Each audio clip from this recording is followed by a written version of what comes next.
Alrighty guys, welcome back to another Servotech video review. This is part 2 of our Lian Li PC-D8000 case. As you can see, there's the case over there. We've finally filled it all up, and down below you can see it's connected to an external SAS enclosure there that's running even more drives because we still couldn't fit most of them in. Alright, just some specs of this system. We've got 150 terabytes of formatted capacity in there. There's about 4 or 5 RAID 5 arrays.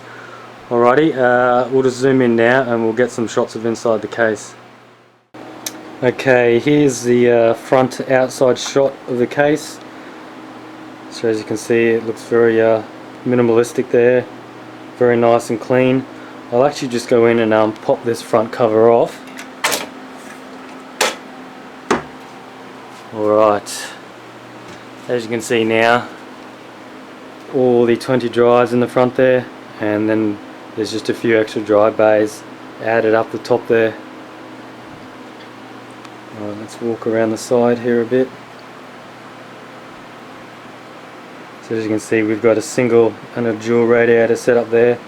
So that's doing the CPU, the North Bridge, and it's also doing the 580 video card there as well. The 2 pumps that's running in one loop, and the little reservoir which needs to be filled up by the looks of it. Okay, so let's look at the other side of the hard drives. Also added the SSD on the side there. There's the back side of all the other drives there. So I'll just go out a bit now, and as you can see,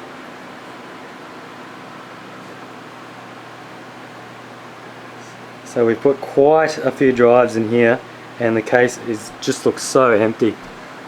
So you could easily mod some more spaces in there. You could even put 4 and 3 dry caddies on the side there instead of the radiator, things like that. The amount of work you could do on this case is just endless. There's the back shot down there. Alrighty, now I'll just move over to the screen and we'll just have a look at some of the drives. Alright, now we've got the system up. On the left here you can see the LSI storage manager with 146.429 terabytes there. If we go over to the physical view, there's all your drives, logical, there's all your RAIDs. Over on the right side up here we can see the different drive sizes. So I've got a 30, a 30, a 30, a 30, an 18, and just a few single drives there. Let's see if we've got HD tune there. Let's just do a benchmark on one of these. Just check the yeah, fix that. Start that off.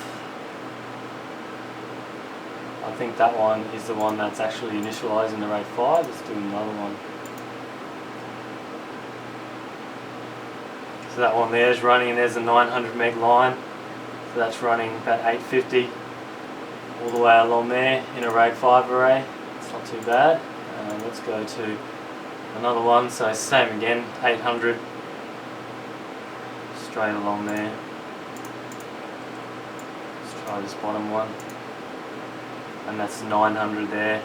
So they're all getting around 800. It is, we did test this last night, it is a little bit faster, but there actually is a RAID array that is actually degraded at the moment. So it's actually rebuilding that because the drive was added. So once we get that back up and running operational, all the RAID arrays get about 1000 meg a second. So alright, I'll just do another final shot of the case and then that should be it. So that's pretty much everything covered there. We've covered the case, what it's got inside it, what it can do. Didn't focus too much down the bottom here, but that's just sort of a made up job there. We're not really reviewing that, so we'll just go back up to the case here. But this is Sam's sort of new server. He's had the server for a while, but the new case. So if you ever head to a GGF LAN, a Scout LAN, or a LAN smash, you'll definitely see this setup there, as well as plenty of other gear just like this as well. So hope you enjoyed this video, and stay tuned for plenty more like this to come.